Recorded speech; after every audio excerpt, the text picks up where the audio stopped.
Hola, ¿cómo están? Muy buenas tardes. Una lluviosa tarde al menos, donde yo me encuentro en el centro de la provincia de Heredia y pues de inmediato vamos a arrancar con una charla más, con un conversatorio más de esta feria virtual ambiental que tenemos en la empresa de servicios públicos de Heredia. Para nosotros es todo un placer contar con la presencia de ustedes y ojalá que también tengan mucha participación a través del chat de la aplicación. Les voy a contar por qué. Bueno, entre todas las personas que en el chat pongan su nombre y hagan las consultas que al final de la charla le vamos a estar haciendo a nuestra especialista, que ya la voy a presentar, vamos a estar haciendo sorteos de productos amigables con el ambiente. El sorteo será a final de mes, el 30 específicamente del presente mes, así que pues ya tienen ustedes por ahí la posibilidad. Voy a repetir, en el chat de la aplicación ustedes ponen su nombre y hacen una consulta que va a ser leída al final de la charla, del conversatorio, y bueno, pues van a quedar participando en la rifa de productos amigables con el ambiente que se va a efectuar el próximo 30 del presente mes. Bueno, el tema de hoy, vamos a ver qué es la huella de carbono y cómo disminuirla en su casa.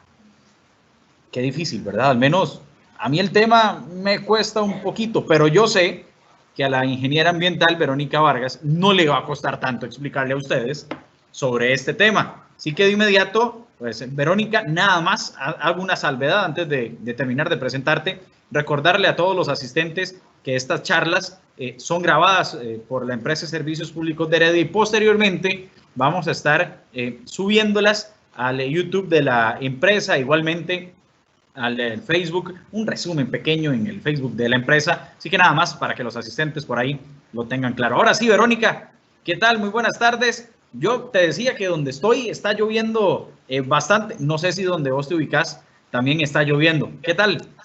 También, hola, muchas gracias. Aquí también estamos pasados por agua. Adelante, te escuchamos. Muchas gracias. Bueno, para mí es un placer estar con ustedes hoy acá y compartir un poquito la información con respecto a la huella de carbono y también que la gente conozca un poquito cómo asociar ese concepto con las actividades que tenemos nosotros a diario en nuestro hogar e incluso ver cómo podemos hacer para generar un impacto positivo y ver cómo podemos reducir nuestras emisiones. Entonces, voy a compartirles por acá, no sé, creo que por ahí ya están viendo la presentación. Vamos a ver, ahí básicamente, bueno, la idea es aprender un poquito qué es la huella de carbono, ¿verdad? Y cómo disminuirla en nuestra casa. Les voy a brindar algunos consejos de cómo podemos gestionar esa huella de carbono, que nos familiaricemos con algunos conceptos y también algunos hábitos que podemos ir cambiando para disminuir esa huella. Y algo muy importante para iniciar es conocer un poquito los conceptos y qué se asocia con huella de carbono, ¿verdad? Y tener claro algunas definiciones que normalmente pues no estamos familiarizados en nuestro hogar.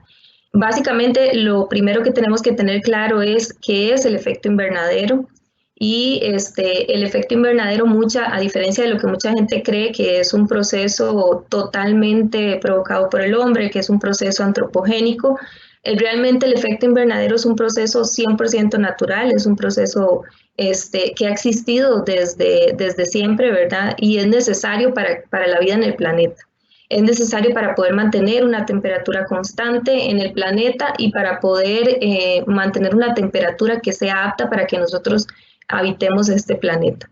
Básicamente, el efecto invernadero lo que hace es absorber parte de esa radiación que viene del sol, emitir parte de esa radiación y mantener esa temperatura constante que básicamente esa radiación es reflejada y absorbida y en la atmósfera, que la atmósfera está compuesta por diferentes gases de efecto invernadero, que son precisamente los que permiten ese proceso natural. Lo que pasa es que esos gases de efecto invernadero pues se han visto afectados su concentración por la influencia que nosotros generamos por nuestras actividades humanas. Entonces, nosotros con la vida diaria, las actividades diarias, con lo que estamos acostumbrados o con lo que vemos como algo cotidiano, estamos generando emisiones de esos gases de efecto invernadero, que lo que hacen es aumentar esa concentración en la atmósfera y alteran ese equilibrio natural. Hay diferentes actividades que nosotros realizamos, como la quema de combustibles fósiles, solo el hecho de utilizar el vehículo, de generar residuos, encender las luces de la casa, ¿verdad? Ahí lo vamos a ir viendo. Son actividades que generan o arrastran, digamos, una generación de emisiones y aumenta esa concentración en la atmósfera. Esto viene a traer como consecuencia lo que es el calentamiento global, el cambio climático y consecuencias en diferentes sectores que de hecho pues recientemente hemos visto que conforme pasa el tiempo algunos de esos eventos se han venido intensificando, por ejemplo en lo que es la disponibilidad del agua, sequías en lugares donde tal vez antes no faltaba el recurso y donde tal vez ahora son por tiempos más prolongados, inundación de ciudades o de algunas áreas que normalmente no estábamos acostumbrados a que ciertas áreas se inundaran, y eventos extremos que hemos visto donde el clima pues tiene consecuencias un poco más severas, ¿verdad? Tornados, vientos fuertes, huracanes, ¿verdad? A nivel mundial que se han ido formando y que cada vez cuando pasa el tiempo se van intensificando. Si ustedes ven ahí, hay un gráfico en la parte de calentamiento global que básicamente lo que marca es esa variación o ese aumento de temperatura que se ha venido presentando a nivel mundial desde el año 1850 y ese está actualizado a marzo de este año 2020. Y ahí lo que marca es cómo a lo largo de todos los años se ha venido aumentando la temperatura global. Y esas dos líneas rojas que ustedes ven ahí, hay una primera línea que marca 1.5 grados y hay una segunda línea que marca 2 grados. La primera línea de 1.5 grados, hay estudios científicos que dicen que si nosotros llegamos a alcanzar, de hecho si ustedes ven en diciembre de el año pasado, recientemente, se alcanzó una temperatura muy alta y casi alcanzando, digamos, ese aumento de 1.5 grados. Hay estudios que dicen que si nosotros llegamos a un aumento de 1.5 grados vamos a tener consecuencias que son severas, ¿verdad? Que vamos a tener consecuencias muy graves a nivel mundial. Sin embargo, hay algunos de esos efectos que podría tener y que pueden ser todavía reversibles, ¿verdad? Pero si nosotros llegamos a un aumento de una temperatura de 2 grados, se dice que hay consecuencias que van a ser irreparables, ¿verdad? Que no vamos a poder revertir. Y que van a tener consecuencias muy fuertes, principalmente sobre algunos sectores de la población y sobre algunas áreas a nivel mundial que normalmente están asociados con algunos temas de vulnerabilidad y que son áreas sensibles de gente que tal vez pues no tiene la disponibilidad de recursos para adaptarse a ciertas condiciones y evidentemente pues hay una afectación más fuerte. Y tal vez para tener también claro que los gases de efecto invernadero son realmente componentes atmosféricos y esos componentes atmosféricos que conforman esa atmósfera que tenemos nosotros son naturales y antropogénicos, ¿verdad? Naturales porque como les decía ahora es un proceso 100% natural, es un proceso que ha existido y que es necesario para la vida, pero también antropogénico porque está generado por muchas de las actividades que nosotros realizamos diariamente. Y ¿qué es la huella de carbono, verdad? ¿Y cómo se relaciona eso con los gases de efecto invernadero? La huella de carbono, para decirlo en palabras sencillas, es la totalidad de esos gases de efecto invernadero que emitimos por efecto directo o indirecto de todos nosotros como individuos, de las organizaciones, de las actividades que tienen las diferentes empresas o incluso de las actividades que nosotros tenemos en nuestro hogar, de eventos que se organizan, cualquier tipo de evento puede generar una emisión de un gas de efecto invernadero o incluso la fabricación o la elaboración de algún producto que también va a tener una emisión de gases de efecto invernadero y que va a tener también un impacto y por ende pues una huella asociada, ¿verdad? Una huella de carbono, que básicamente la huella es decir, bueno, cuáles son todos esos gases que estoy emitiendo y esa es mi huella, ¿verdad? Tengo que cuantificarla, tengo que identificar de dónde proviene y cuando ya yo tengo un valor final de todos esos gases que estoy emitiendo es cuando hablamos de la huella de carbono.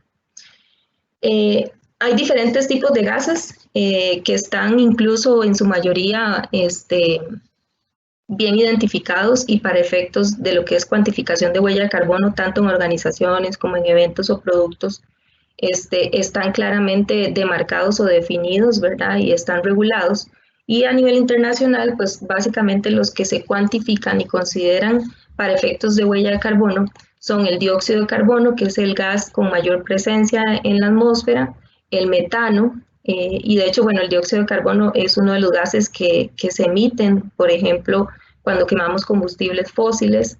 El metano, por ejemplo, de la generación de residuos que generamos diariamente y que pasan por un proceso de descomposición y ese proceso de descomposición pues genera metano, entre otras actividades, pero por ejemplo, todo lo que son los residuos que nosotros generamos pues van a tener una emisión de metano asociada por el proceso de descomposición de esa materia orgánica.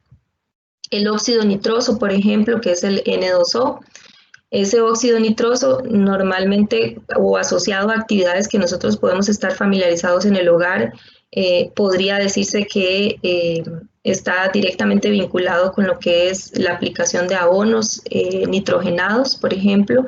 Cuando nosotros fertilizamos nuestras plantas, normalmente utilizamos abonos que tienen un porcentaje de nitrógeno en su composición y que finalmente ese nitrógeno se va a convertir en una emisión de óxido nitroso. También tenemos lo que son los gases HFC o PFC y los HCFC, que son básicamente hidrofluorocarbonos o hidroclorofluorocarbonos, que son gases que están asociados a equipos de refrigeración porque son gases refrigerantes. Entonces, cosas con las que nosotros estamos familiarizados en el hogar o en algunos sitios que visitamos serían las refrigeradoras, los aires acondicionados, los deshumidificadores que tienen gas refrigerante también, y que tenemos diferentes tipos de equipos, incluso en nuestra casa, que tienen ese gas refrigerante contenido y que eventualmente pueden representar una emisión. Entonces, esas actividades o esas figuritas que ustedes ven por ahí son fuentes de emisión o podemos asociarlo a una fuente de emisión que está relacionado a actividades que nosotros hacemos y que van a representar una emisión de un gas de efecto invernadero, ¿verdad? Entonces, eso es importante que lo tengamos claro para que vayamos familiarizando y decir, ok, yo genero residuos, yo conduzco mi vehículo, yo abono mis plantas, utilizo refrigeradora, utilizo aire acondicionado, ¿verdad? Entonces, ahí vamos ya identificando algunas de esas fuentes que tenemos en nuestro hogar. Y como bien dicen, lo que no se mide no se puede mejorar, ¿verdad? Si nosotros no sabemos cuánto es nuestra huella o cuánto es lo que nosotros estamos emitiendo en nuestras actividades diarias, pues no vamos a saber cómo podemos mejorar eso o cómo podemos hacer un cambio positivo para tratar de disminuir esa huella de carbono que yo estoy generando. Entonces, es importante tener claro e identificadas esas fuentes de emisión en el hogar y también poder decir, bueno, ¿qué tengo yo en mi casa? ¿Qué hago yo en mi casa? ¿Qué puede estar generando una emisión? ¿Y cómo lo puedo gestionar? Algunas de las fuentes de emisión comunes que nosotros tenemos en nuestro hogar sería, por ejemplo, el consumo de gas licuado de petróleo, que es lo que nosotros conocemos comúnmente como el gas de cocina, en plantillas de gas, incluso hay gente que acostumbra a tener o tiene en su casa una parrilla, por ejemplo, donde utilizan un cilindro de gas. Ese gas representa una fuente de emisión. El consumo de combustible de los vehículos, ya sea diésel, gasolina, si tengo una motocicleta, incluso hay gente que tiene las famosas estas bicimotos, ¿verdad? Que también utilizan combustible. También en el hogar puedo tener una motoguaraña, puedo tener algún otro equipo, una motosierra, una sopladora, que consuma combustible y que evidentemente va a representar también una fuente de emisión. También en el hogar utilizamos algunos productos de limpieza o de aromatización que también pueden representar una fuente de emisión y que normalmente pues, puede ser que desconozcamos que esos productos también pueden tener una emisión asociada. Por ejemplo, lo que son aerosoles, Pueden ser, por ejemplo, no voy a decir marcas, ¿verdad? Pero pueden ser aromatizantes o productos en aerosol para desinfectar algunas áreas. Todos esos productos contienen dentro de su composición algunos propelentes, que precisamente ese propelente es lo que hace que se convierta en una fuente de emisión. Las refrigeradoras, ¿verdad? Que ya lo mencionaba anteriormente, los aires acondicionados, ¿verdad? Que también, incluso el mismo vehículo, la mayoría yo creo que, que tienen vehículos que tienen aire acondicionado, pues también ese aire acondicionado es un gas refrigerante que representa una emisión en caso de que se libere o que se fugue. La generación de residuos, todo lo que son residuos orgánicos o residuos de plástico, de cartón, todos los residuos que nosotros generamos en nuestro hogar también representan una fuente. Las aguas residuales que generamos, ya sea que vayan a un tanque séptico, que vayan a una planta de tratamiento, que vayan al alcantarillado sanitario, cualquiera de esas opciones pues es una fuente de emisión, porque el agua también va cargada con materia orgánica, que finalmente esa materia orgánica se va a terminar convirtiendo en una emisión.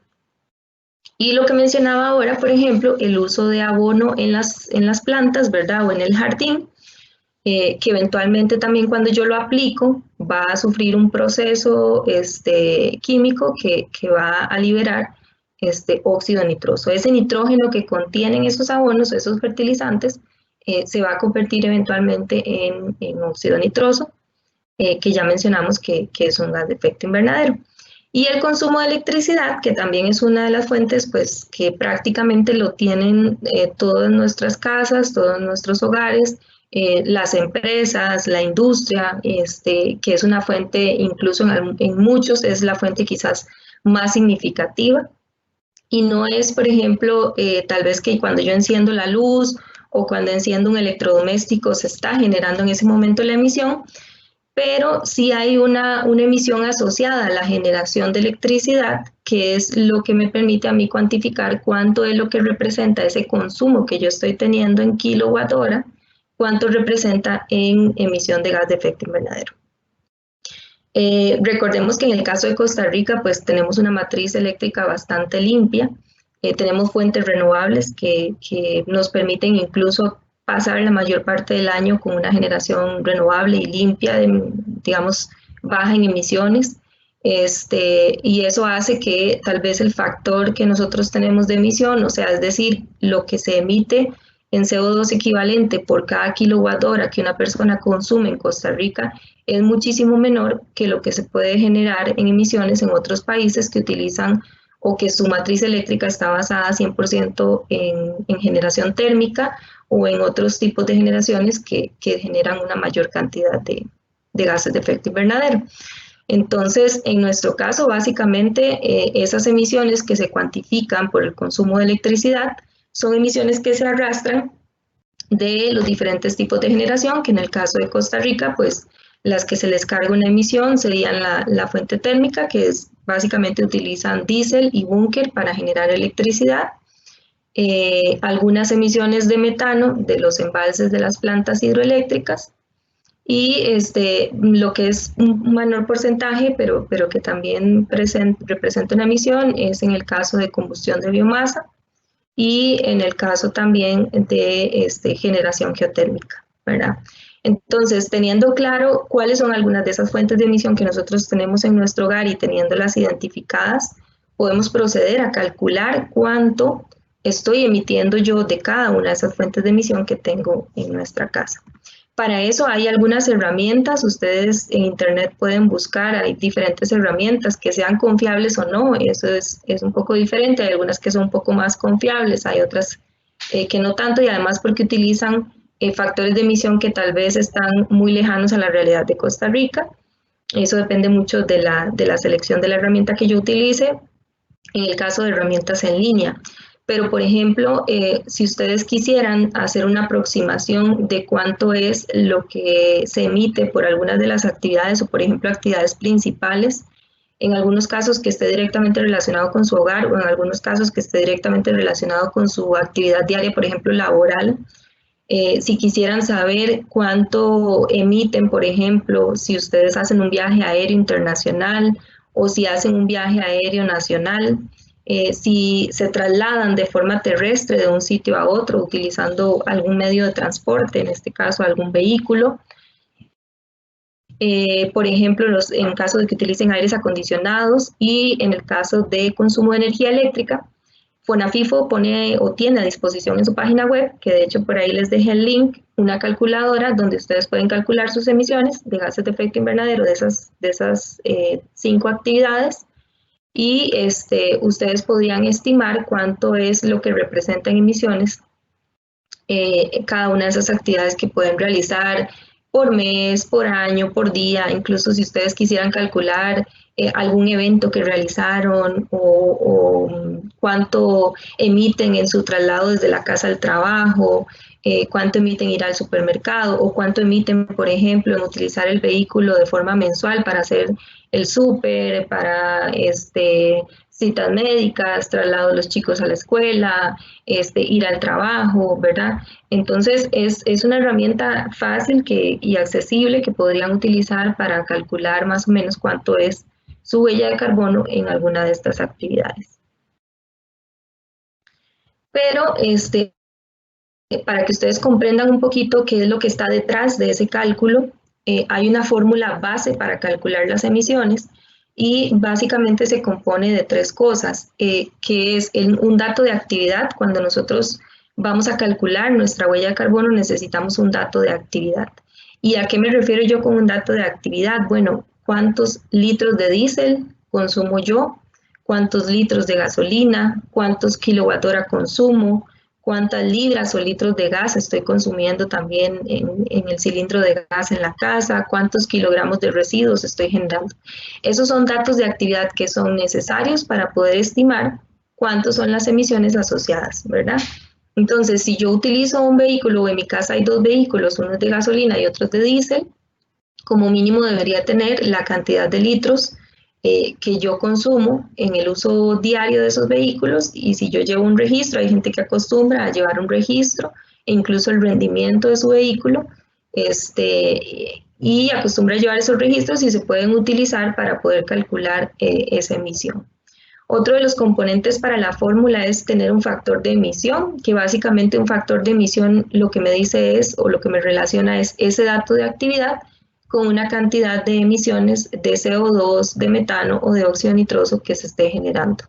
Entonces, los factores de emisión básicamente lo que me dicen es, por cada litro de diésel que yo consumo, cuántos kilogramos de CO2 estoy emitiendo, o por cada kilogramo de residuo que yo estoy generando, cuántos kilogramos de metano estoy emitiendo, ¿verdad? Entonces, es un dato que me relaciona ese dato de actividad y me permite calcular esa cantidad de emisiones que se generan producto de esa fuente.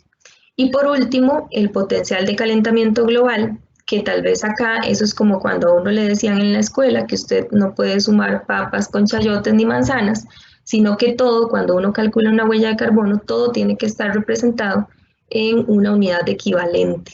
Entonces, el potencial de calentamiento global básicamente lo que me dice es cuánto es ese efecto, ¿verdad? Ese potencial que tiene cada uno de los gases de calentamiento en función de una unidad universal.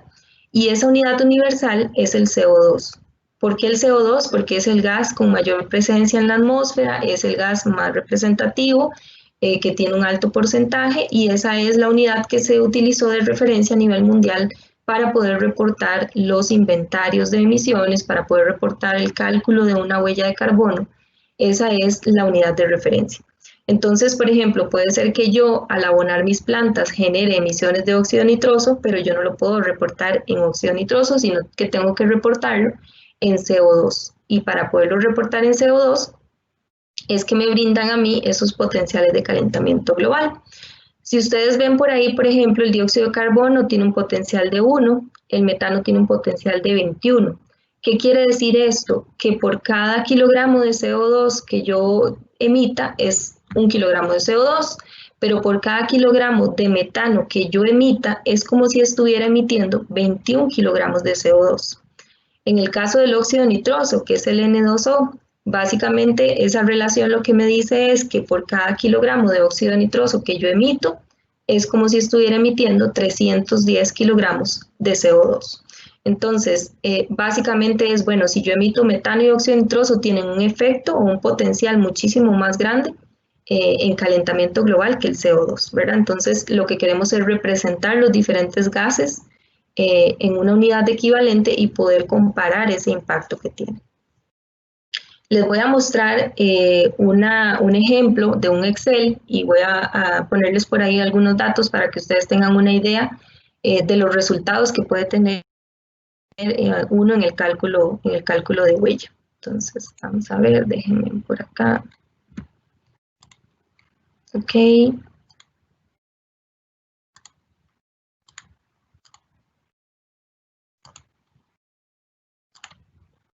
Entonces, en este caso, tenemos un Excel que básicamente acá dejé como de ejemplo esto para que ustedes lo puedan ver. Pero básicamente acá, esto es como el factor de emisión que les mencionaba ahora. Entonces, por cada litro de combustible, si yo aquí le pongo que yo consumí 1 litro de diésel, se me emiten 2,613 kilogramos de CO2 por cada litro de diésel y así sucesivamente para los diferentes tipos de gases. En el caso, por ejemplo, de los combustibles fósiles, se me emite no solamente CO2 cuando yo quemo un combustible fósil, sino que emito también metano y óxido nitroso. Depende de la fuente de emisión, hay diferentes gases que se van a estar emitiendo, pero básicamente esta herramienta lo que me permite a mí es calcular, o este Excel como manera de ejemplo es calcular cuánto se emite por cada uno de estos consumos que yo puedo tener normalmente en el hogar. Si alguno de ustedes quisiera o tiene algún dato o tiene una idea de cuánto diésel consume por mes, de cuánta electricidad consume por mes, de cuántos residuos genera en su casa por mes, si quisieran al final en el espacio de preguntas, si alguno quisiera saber cuánto representa eso en emisiones, lo pueden compartir y con mucho gusto se lo calculamos y les podemos decir cuánto es el valor. Pero, por ejemplo, en mi caso, les voy a hacer el ejemplo, yo por mes puedo estar consumiendo 65 litros de gasolina, de gas puedo estar consumiendo 15 litros de gas por una cocina o una plantilla de gas que tenemos. En el caso de los lubricantes, bueno, en el lubricante cuando uno le da mantenimiento al vehículo tiene que hacer el cambio de aceite, entonces digamos que son 7 litros de aceite por mes. En el caso de fugas de gases refrigerantes, bueno, yo no tengo aire acondicionado, sí tengo refrigeradora y el vehículo tiene aire acondicionado, pero no es algo que falle regularmente, entonces digamos que en este ejemplo y en este mes pues no hubo ninguna fuga. En aguas residuales, bueno, en este caso somos 2 personas en el hogar, ¿verdad? En cuanto a lo que son residuos, nosotros hacemos compost, si elaboramos compost con lo que son residuos orgánicos y podemos estar generando unos 10 kilos por mes. En el caso de electricidad, digamos que podemos estar consumiendo unos 250 kilowatt hora por mes. Y en cuanto a lo que son residuos que enviamos a un relleno sanitario, o sea, que no clasificamos, que no compostamos, podemos estar generando alrededor de 5 kilogramos por mes. Entonces, si ustedes ven, yo puedo acá poner datos, ¿verdad? Por mes, y estos datos por mes me permiten a mí obtener cuánto es el total de toneladas de CO2 para un total de 0.38 toneladas en promedio por mes, ¿verdad? Ya si quisiéramos al año podemos meter datos anuales o podríamos incluso multiplicar este valor por 12 para poder hacer una estimación de cuánto se puede estar generando al año en un hogar, ¿verdad? Entonces, si alguno quisiera saber o tiene una idea de cuántos son los consumos o algunas de las generaciones asociadas a estas fuentes y quisiera saber cuánto representan emisiones, podemos hacer el ejercicio. Entonces voy a volver a compartir la presentación.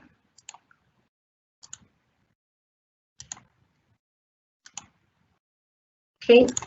Y una vez que tenemos claro eso, ¿verdad? Y que decimos, bueno, ya yo tengo mis fuentes identificadas, ya yo sé cuánto estoy generando, algunos podrían decir, bueno, pero ¿qué puedo hacer yo? ¿Verdad? O sea, lo que yo puedo generar o lo que yo puedo mejorar en mi casa va a ser insignificante contra las emisiones que pueden representar una industria. Más o menos, porque finalmente cada cosita que nosotros hacemos o generamos suma a un total. Y por ejemplo, en el caso de Costa Rica, en el último inventario nacional del 2015, que es el último que hay disponible, se dice que cada habitante en Costa Rica puede estar emitiendo 2.25 toneladas de CO2 equivalente al año. Si eso nosotros lo multiplicamos por 2 personas promedio o digamos mínimo, ¿verdad? Que viven en un hogar, ¿verdad? Una pareja, son 4.5 toneladas por cada casa. Y si eso ya lo multiplicamos por la totalidad de la población de Costa Rica, que es un poco más de 5 millones de habitantes, son 12.555.000 toneladas de CO2 equivalente en Costa Rica por los habitantes de Costa Rica, y sin considerar, por ejemplo, algunas actividades de la industria, ¿verdad? Entonces, ahora me pregunto, o ustedes se preguntarán, bueno, y en el mundo, ¿verdad? Imagínense la cantidad de emisiones que puede estar representando cada uno de nosotros en el mundo, ¿verdad? Entonces, cualquier cosa que nosotros podamos hacer para disminuir esa huella de carbono o para gestionar las emisiones del hogar va a sumar a ese total, y finalmente, pues, todas las acciones que podamos hacer van a contar, va a generar un cambio positivo. Entonces, ya una vez que tenemos claro eso, ¿verdad? Y que decimos, bueno, ya yo sé cuáles son mis fuentes de emisión, ya sé dónde puedo calcular esas emisiones o puedo buscar referencia para calcular esas emisiones. Olvidé mencionarles ahora que esos factores de emisión que yo les presenté están disponibles en la página del Instituto Meteorológico Nacional, que básicamente es el ente autorizado o responsable de publicar y actualizar esos factores de emisión. Ahí viene por diferentes actividades, diferentes tipos de combustibles, y nosotros podemos utilizarlos teniendo los datos de actividad, que ya, si recuerdan, son los litros de combustible, los kilowatt hora. Podemos hacer una estimación de cuánto son las emisiones asociadas. Entonces, teniendo claro eso, ¿cómo puedo yo disminuir la huella de carbono en el hogar, ¿verdad? ¿Qué acciones puedo tomar en cuenta o qué acciones puedo realizar para disminuir esa huella de carbono? En el caso del consumo de combustible en vehículos, que básicamente en este caso el componente generador de esas emisiones serían los litros de combustible que yo cargo en mi vehículo, ¿cómo puedo disminuir esas emisiones con ese componente generador, que es ese consumo de litros? Básicamente hay algunas acciones sencillas, ¿verdad? Y hay otras que tal vez requieren un poco más de inversión y de tiempo, pero hay algunas acciones sencillas que nosotros podemos decidir cambiar, ¿verdad? Entonces, la primera, por ejemplo, utilizar el vehículo solamente si es estrictamente necesario. Si tal vez tengo la posibilidad, ¿verdad?, de utilizar otro medio de transporte, o por ejemplo hay gente que a veces hasta por pereza de caminar a la pulpería que queda a los 150 metros, utilizan el vehículo y se van en vehículo. Entonces, evitar al máximo el uso del vehículo cuando tengo otras posibilidades de trasladarme o de buscar otro medio de transporte. Y esto pues trae como consecuencia la segunda acción, que es preferir utilizar otros medios de movilidad, por ejemplo el carpooling, el autobús, la bicicleta o caminar, ¿verdad? Ahora pues con toda esta situación del COVID ha sido, pienso que una buena oportunidad para muchas personas para tratar de cambiar sus hábitos de moverse normalmente, ¿verdad? Ahora hay mucha gente que utiliza la bicicleta o que camina. Si bien hay algunos que todavía prefieren no utilizar el transporte público para evitar confinamiento con otras personas, pero sí utilizan, digamos, algunos otros medios que además de ser más amigables con el ambiente, también traen muchos beneficios para la salud. Entonces, por ejemplo, caminar o andar en bicicleta o trasladarse en bicicleta. Ahora hay muchos centros de trabajo, hay muchos áreas que permiten o que dan la facilidad de que usted pueda moverse en bicicleta y dejar su bicicleta en un sitio seguro. Mantener el vehículo en buenas condiciones y realizar mantenimientos preventivos. Poder darle un mantenimiento, no esperar hasta que el vehículo se dañe, no esperar hasta que me deje botado, ¿verdad? Sino darle un mantenimiento preventivo al vehículo que me permita a mí tener el vehículo en adecuadas condiciones y que funcione de forma adecuada, y también que ese uso del combustible pues sea lo más óptimo posible y que esté en condiciones apropiadas, ¿verdad? Para que no vaya a generar mayor cantidad de gases. Aplicar hábitos de conducción eficiente. Esto es una práctica, digamos, que muchos podemos implementar a la hora de conducir, y que evidentemente la forma en que nosotros conducimos un vehículo afecta directamente incluso el consumo de combustible y el rendimiento del vehículo, que también puede estar impactando el bolsillo, ¿verdad? Entonces, hay algunas cosas que nosotros hacemos que pueden aumentar ese consumo de combustible. Por ejemplo, manejar de forma agresiva o de forma acelerada, acelerar y frenar brusco, eso genera aumento del consumo de combustible, y es algo que no va con la conducción eficiente. Andar con el aire acondicionado con las ventanas abiertas. Si yo transito a más de 80 kilómetros por hora, no se recomienda andar con las ventanas abiertas porque genera un efecto paracaídas en el vehículo lo que hace es como frenarlo, entonces hay un sobreesfuerzo. Y tiene que pues, hacer más potencia para poder, ¿verdad?, contrarrestar ese freno o esa fuerza. Mantener las llantas, o algo tan simple como mantener las llantas en una presión adecuada o recomendada. A veces andamos con una llanta mucho más baja que la otra, o todas andan con presiones diferentes. Eso afecta totalmente el rendimiento del vehículo y por ende pues afecta el consumo de combustible. También dentro de las posibilidades, ¿verdad?, que a cada quien se le permitan, o que en algún momento, ¿verdad?, yo conozco gente que ahorra todo el tiempo y está dispuesto en un futuro cercano poder cambiar su vehículo por un vehículo pues que cumpla ciertas características o ciertas condiciones que sean en pro del ambiente. Por ejemplo, preferir vehículos compactos y con mejores rendimientos, que es algo que normalmente la gente cuando va a seleccionar un vehículo no se fija en el rendimiento del vehículo, no importa cuántos kilómetros recorra con X cantidad de litros, sino que a mí lo que me interesa es que sea bonito, que sea el vehículo de moda, que tenga el color de moda, etcétera, ¿verdad? Entonces, muchas veces no nos fijamos en cosas que son relevantes, tanto para la parte ambiental como para la economía también del hogar. Entonces, preferir esos vehículos compactos y con mejores rendimientos nos van a permitir a nosotros, pues, consumir menor cantidad de combustible. Y también cuando se presente la oportunidad, ¿verdad?, preferir vehículos eléctricos o híbridos, ¿verdad?, que son una opción tecnológica que ahora es un poco más accesible para algunas personas, y que en determinado momento esperemos que sea accesible para la mayoría de la población, y que puedan cambiar los vehículos a unos modelos pues más amigables con el ambiente. En el caso de, por ejemplo, en el hogar, en cuanto a consumos de aerosoles, que en este caso el componente generador sería la cantidad de propelente que contiene o las características que contiene ese producto de limpieza. En este caso los consejos sería preferir productos de limpieza líquidos, no en aerosol, no, ¿verdad?, en esas presentaciones. Preferir aromatizantes en spray, es mejor conseguirse un aromatizante líquido o de algún otro método que no sea en aerosol, para tratar de disminuir el consumo de este tipo de productos, y utilizar productos también que en determinado momento, si ya no podemos evitar el consumo de algún producto en aerosol, preferir productos que no tengan gases de efecto invernadero como propelentes. ¿Cómo sé yo eso? Bueno, revisando la etiqueta. Entonces, que es algo que tampoco estamos acostumbrados, ¿verdad?, a revisar etiquetas.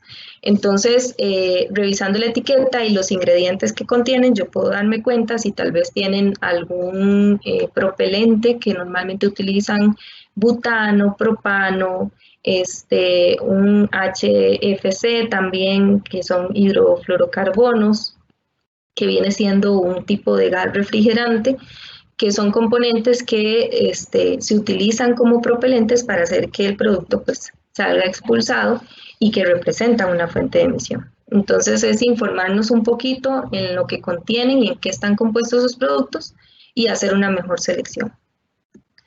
En cuanto a lo que son equipos de refrigeración, el componente generador en este caso pues sería el gas refrigerante, pero no solamente el gas refrigerante que está contenido, sino que se presente una fuga de ese gas, porque si está contenido, pues obviamente no va a representar una emisión, pero si se me fuga, va a representar una emisión de gas de efecto invernadero. Entonces, acá los consejos van orientados a preferir equipos, primero, con gases de bajo potencial de calentamiento global, que era lo que les mencionaba ahora, el ejemplo que les ponía, que el CO2 es 1, el metano es 21, el óxido nitroso es 310.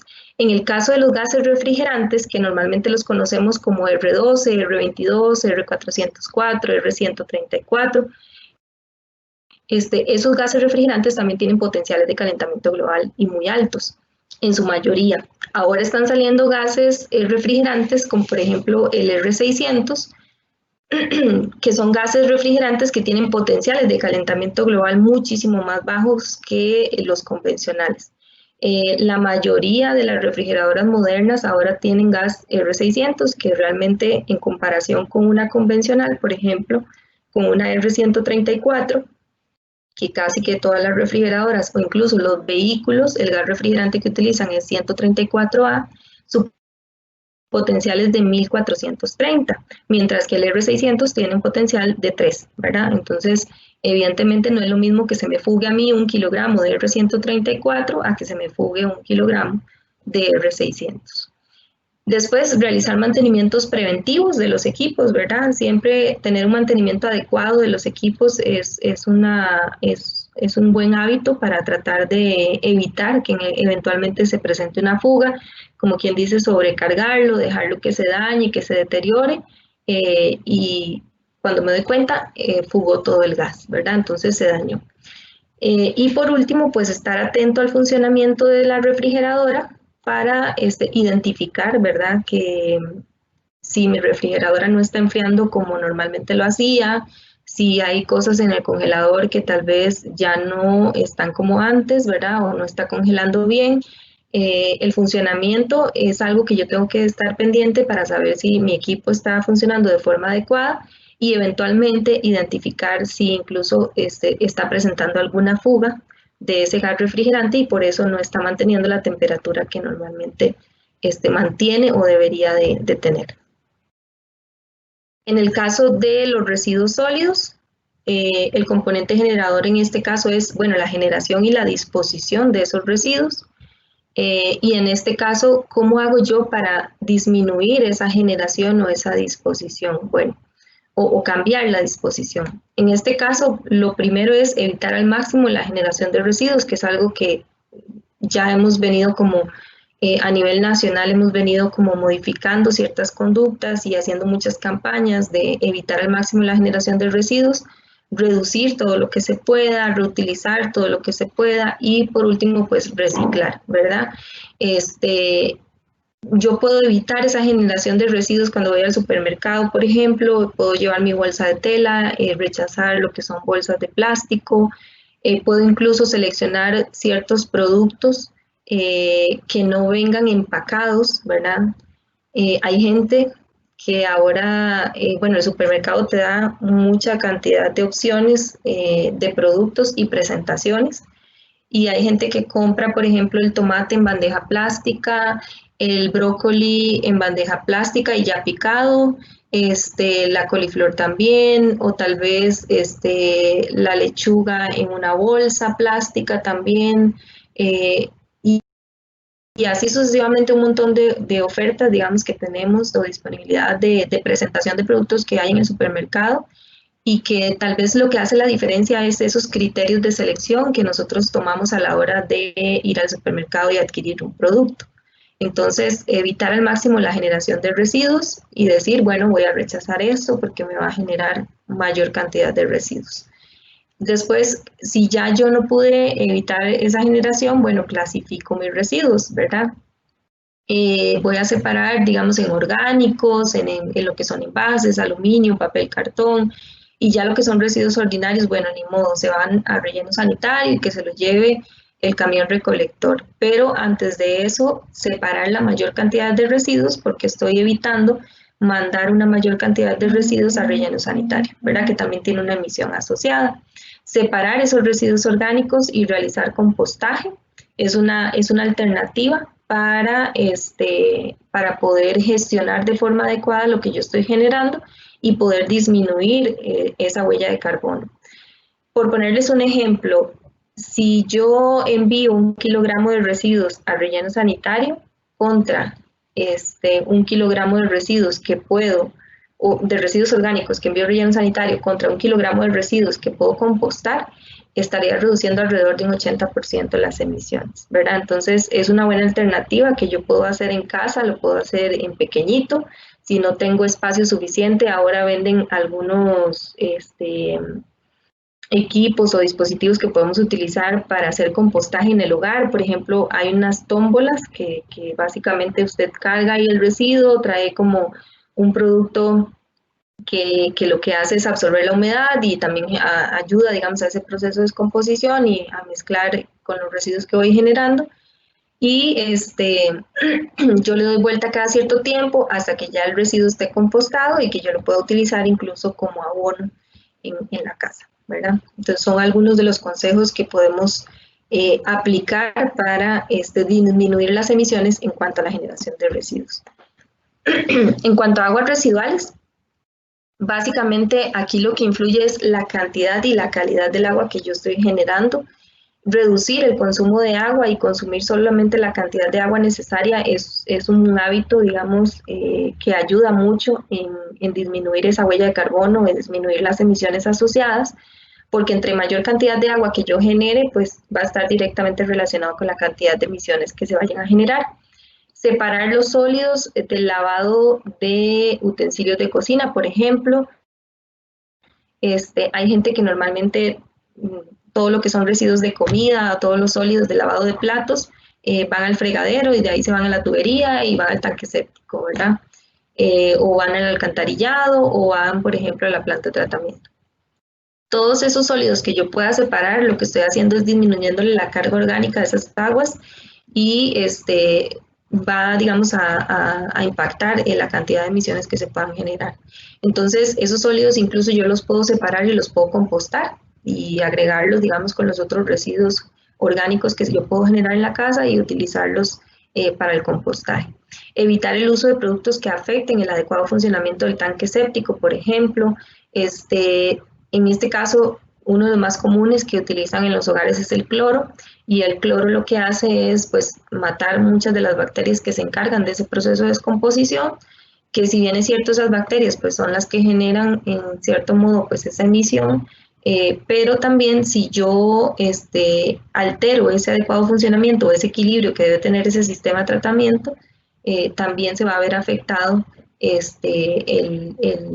las emisiones que se puedan estar generando, ¿verdad? Entonces también tener un adecuado funcionamiento de mi tanque séptico, asegurar que funcione de forma adecuada, es una forma también de contribuir a gestionar esas emisiones en la casa. Y en el caso de uso de abonos, por ejemplo, que mucha gente acostumbra a abonar sus plantitas de la casa, ya sea en maceta o en un jardín que tenga, en este caso sería la cantidad de nitrógeno que contiene ese abono. Y acá la recomendación, bueno, es preferir abonos de bajo contenido de nitrógeno. En el mercado hay muchos tipos de abonos. Normalmente cuando el abono, digamos, dice, por ejemplo, el fórmula completa, que es como el más común, 10, 30, 10 o 15, 10, 20, o sea, hay diferentes composiciones. Normalmente uno de esos valores es lo que indica la cantidad de nitrógeno que contiene. Yo igual puedo leer la etiqueta, que es algo que tenemos que acostumbrarnos también a revisar las etiquetas de los productos que compramos, y al revisar la etiqueta yo puedo darme cuenta cuánto porcentaje de nitrógeno contiene. Entonces puedo preferir tal vez abonos que no tengan un alto contenido porcentaje de nitrógeno, que finalmente se puede convertir en una emisión de óxido nitroso. Y abonar las plantas con el propio compost que yo puedo estar haciendo en mi casa con los residuos orgánicos. Puedo generar ese abono orgánico, puedo generar compostaje, que puedo utilizarlo también para abonar mis plantas, y que normalmente también tienen un porcentaje más bajo de nitrógeno que un abono sintético, por ejemplo, que voy y compro en un centro agrícola o en alguna ferretería. En el caso de consumo de electricidad, en este caso el componente generador serían los kilowatt hora consumidos. Y acá hay algunos consejos que, si bien es cierto, pues ya muchos se conocen porque son parte de la vida cotidiana y de hacer un uso racional de la energía, pero que evidentemente también impactan en la generación de emisiones, que sería optimizar el uso de energía, apagar las luces cuando no las estoy utilizando. Si yo me voy para la habitación y en la sala estaba ahí anteriormente y quedaron las luces encendidas, quedó el televisor encendido, entonces es apagar todas las luces que nos estén utilizando en la casa y optimizar ese uso de energía. Sustituir la iluminación convencional por LED, ¿verdad? Anteriormente se acostumbraba a utilizar iluminación incandescente, después pasamos a los fluorescentes y ahora digamos que lo más reciente son la tecnología LED. Entonces, lo que me permite a mí es que cada una de esas bombillas o ese cambio tecnológico va a permitir un menor consumo de kilowatt hora y va a disminuir no solamente la facturación, ¿verdad?, o el impacto que pueda tener económico, sino los kilowatt hora que yo estoy consumiendo en la casa, que es lo que con lo que yo relaciono o lo que me está generando finalmente una emisión de CO2, ¿verdad? O lo que tiene asociado una emisión de CO2. Adquirir electrodomésticos con certificación Energy Star, ¿verdad? Ahí les puse el loguito, ese loguito es con el que nosotros utilizamos o con el que normalmente se identifica si un electrodoméstico o un equipo tiene esa certificación, que básicamente es una certificación de eficiencia energética que es reconocida a nivel mundial. Evitar dejar electrodomésticos conectados para evitar consumo fantasma. A veces dejamos el cargador, dejamos la plancha, dejamos el radio, dejamos el microondas, o sea, hay diferentes equipos o la cafetera que se dejan conectados y que tal vez tienen una lucecita por ahí o tal vez van a representar un consumo fantasma, que finalmente eso se traduce en kilowatt hora consumidos y que también van a impactar esa huella de carbono de la casa.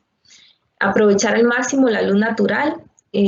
Siempre, bueno, si nuestra casa pues no tiene muy buena iluminación, ¿verdad? Porque no fue diseñada o porque antes era diferente o hasta por temas de seguridad, ¿verdad?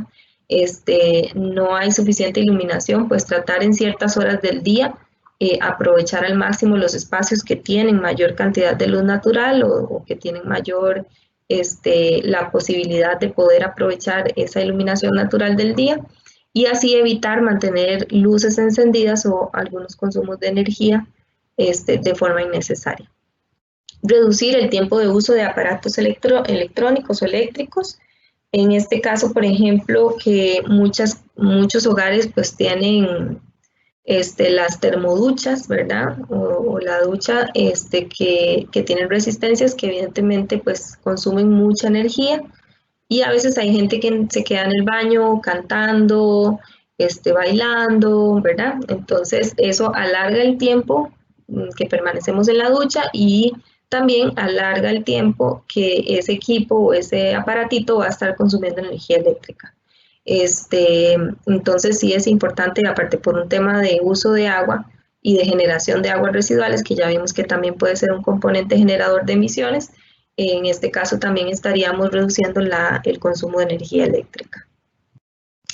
Y tal vez nada más para finalizar acá, recordarles que si bien son consejos sencillos, son cosas que nosotros podemos hacer a diario, puede que algunas de ustedes ya las hagan, pero son cosas sencillas que podemos cambiar esos hábitos y muchas veces decimos, no, es que estamos así o es que el cambio climático o es que el calentamiento global es porque los políticos no hacen nada, porque las industrias no hacen nada y bueno, y en muchos casos es porque nosotros tampoco hacemos nada, ¿verdad? Entonces esperamos un cambio, pero nosotros tenemos que ser parte de ese cambio, ¿verdad? Entonces muchas veces queremos ver ese cambio en el mundo, pero no queremos ser parte de ese cambio, ¿verdad? Entonces aquí más bien los invito a tomar algunos de estos consejos y a que seamos todos parte de ese cambio y contribuir, por pequeñito que parezca, pero finalmente en sumatoria pues va a representar un impacto significativo en las emisiones y en la huella de carbono que tiene cada uno y de la que tenemos que hacernos responsables también. Muchísimas gracias. Excelente, Verónica. Muchísimas gracias. Viera la cantidad de preguntas que tenemos para usted. En serio. En serio, es una cantidad impresionante de preguntas. Yo nada más le voy a comentar a todos los que en estos momentos nos están observando que la presentación completa la vamos a subir en los próximos días al canal de YouTube de la empresa de servicios públicos de Heredia. También nos han preguntado un montón, Verónica, sobre su presentación, sobre la tabla de Excel que vos pusiste en la presentación, que la gente terminó con mucho interés, ¿verdad? Entonces, ya ahí te traslado esa interrogante. ¿Dónde puede la gente conseguir esa tabla? Y también, ¿dónde tiene la posibilidad después de repasar la presentación? Te voy a ir leyendo unas cuantas consultas porque, sinceramente, si te hago la cantidad de preguntas que te están haciendo, perfectamente nos da mañana y seguimos conversando. Para todos los que preguntaron, nada más, y si no leo las preguntas de ustedes, posteriormente se les estará respondiendo vía correo electrónico, y eso sí, todos los que preguntaron van a tener la posibilidad de estar en el sorteo de productos amigables con el ambiente. La primera pregunta que nos hicieron fue por parte de Tatiana Romero, y ella consulta: ¿habrá manera de conocer el comportamiento de estos gases durante la cuarentena por el COVID-19? ¿Hubo alguna diferencia? Bueno, realmente ahorita no hay como, vamos a ver, no hay como una entidad que se encargue a nivel nacional de monitorear, ¿verdad? A diario cuánto es el comportamiento en los consumos, ¿verdad? Y monitorear a diario cuánto va cambiando esas emisiones a nivel nacional por los efectos de la cuarentena. Sin embargo, pienso que probablemente al cierre del año y cuando se consolide el inventario nacional del año 2020, que si bien es cierto es algo que no se hace todos los años porque es un trabajo pues que requiere de mucho tiempo, ¿verdad? Y es un trabajo que requiere pues mucha información, mucha recopilación de información, pero sí se actualiza cada cierto tiempo. Es probable que eventualmente cuando se consoliden los inventarios nacionales se van a ver reflejados el impacto que tuvo la pandemia. ¿Y en qué sentido? Por ejemplo, cuando se hace el Inventario Nacional de Costa Rica, se toma en consideración todo el consumo de combustibles fósiles que se consume a nivel de país. Si la gente está en cuarentena en su casa, no sale tanto, hay restricción vehicular, evidentemente se va a ver ese impacto, ¿verdad? Entonces, muy probablemente en algún momento cuando pase toda esta situación, puede que hayan algunas entidades o que el mismo gobierno a través de la Dirección de Cambio Climático pues haga el ejercicio, ¿verdad? Para saber el impacto que tuvo. Pero sí, es un buen ejercicio que se puede hacer. Ahorita no hay nadie que lo esté monitoreando, pero es muy probable que en algún momento se dé algún tipo de resultado de cuánto fue ese impacto que tuvo a nivel nacional, ¿verdad? Te pregunta Alejandro: ¿es cierto que la exhalación de CO2 del ganado genera mucho gas de efecto invernadero? ¿Qué tanto afecta la exhalación por parte del ser humano al ser una cantidad considerable? Bueno, a nivel de, muy buena pregunta, en el caso del ganado, ¿verdad? Y que mucha gente cuestiona que la actividad ganadera, ¿verdad? Y lo que es la industria cárnica, pues emite muchas emisiones. El tema es que el ganado pues tiene diferentes cosas que representan una emisión. Por ejemplo, la fermentación entérica, que es lo que tal vez está relacionado a la consulta. El ganado, como son rumiantes y ellos cuando consumen el pasto y consumen el alimento, hay un proceso de fermentación entérica, que es el proceso de digestión que genera esa emisión, ¿verdad? De metano y genera otras emisiones, por ejemplo, con las heces del animal, cuando orinan, con la excreta de los animales, sí hay una gran cantidad de emisiones asociadas. En este caso, como por ejemplo en la industria cárnica, como es una industria o es un sector comercial, son emisiones que se consideran en un inventario nacional. Incluso una organización que se dedique a este sector pues tiene que considerarlas y tiene que cuantificarlas. Hay algunas fuentes de emisión que se consideran, vamos a ver, como de procesos naturales, por así decirlo, ¿verdad? Y que a la fecha no es algo como que por ejemplo, una organización o incluso uno en la casa que quiera cuantificar la emisión, no es algo que se considere regularmente como la respiración humana o la liberación de CO2 producto de la respiración, no es algo que se considere normalmente en una huella de carbono, porque se considera como un proceso natural, ¿verdad? O sea, si fuera así, todo nuestro proceso digestivo, ¿verdad? Va a generar una emisión también, ¿verdad? Con los gases que generan las personas, con el hecho de respirar, ¿verdad? Hay muchas cosas que ya es como procesos naturales que a la fecha no es algo que se considere como en un inventario, ¿verdad? Ok, pero sí tiene un impacto.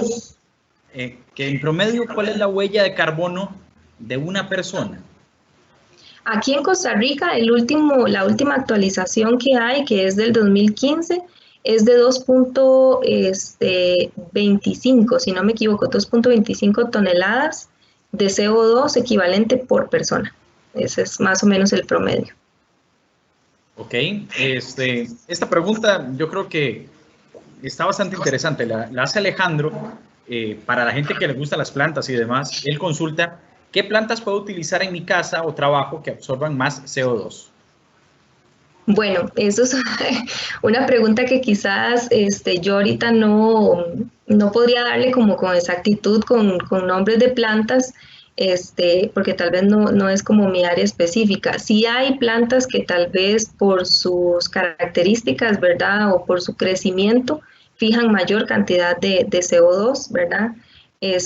Hay algunas plantas recomendadas que se utilizan incluso a nivel interno de la casa, que son más de tipo ornamental. Ahorita no recuerdo los nombres de todas, pero sí, por ejemplo, hay una que le dicen famosa como comúnmente, ¿verdad? Porque no me sé los nombres científicos, pero comúnmente como la lengua de suegra, que es como una planta que es alta, ¿verdad? Y que se utiliza normalmente en interiores de la casa porque la gente dice, bueno, es que purifica mucho el aire. Bueno, precisamente tal vez es porque en su proceso, ¿verdad? Absorbe mucho CO2 y libera mucho oxígeno. En este caso, por ejemplo, hay muchas especies de árboles o que uno puede tener arbustos en la casa, que algunos que tal vez por las condiciones del clima o es preferible escoger algunas plantas o arbustos o árboles que sean típicas de la zona o que se adapten bien a la zona porque eso favorece su crecimiento y entre más grande crezcan, ¿verdad? O entre más rápido sea su crecimiento, pues mayor fijación de CO2, ¿verdad? Cuando, por ejemplo, aquí estamos hablando de emisiones de CO2, pero también hay la parte de remociones, que por ejemplo los árboles fijan carbono. Un bosque, se puede hacer un inventario de un bosque para saber cuánto se ha removido de CO2, ¿verdad? Entonces eso depende mucho de las especies.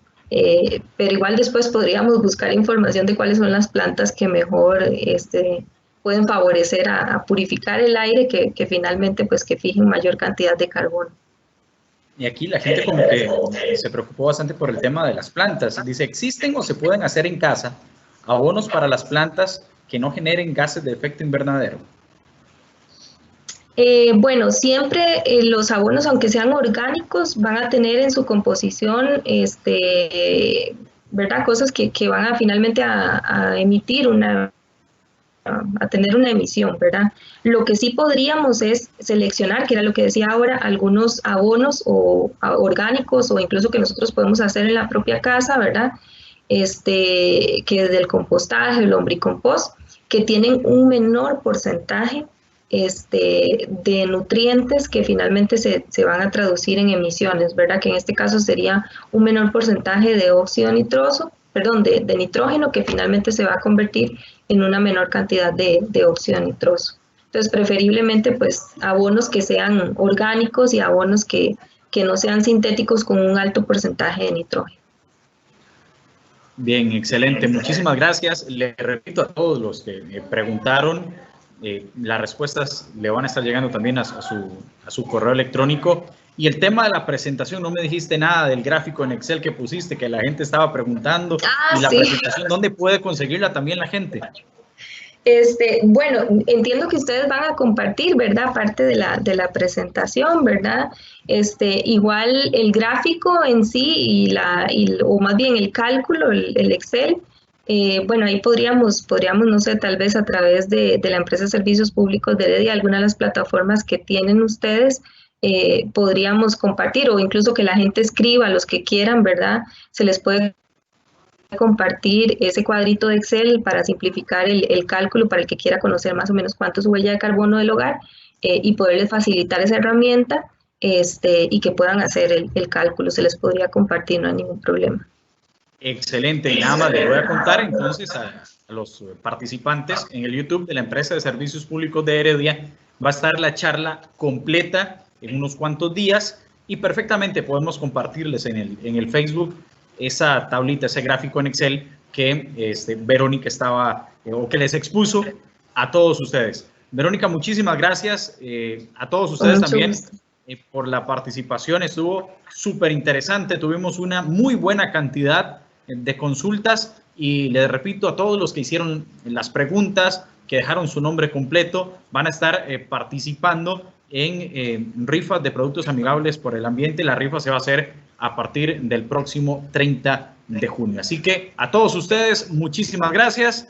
Que pasen una feliz noche y pues nos seguimos observando, nos seguimos educando también en esta feria ambiental virtual de la empresa de servicios públicos de Heredia. Hasta luego. Hasta luego, gracias.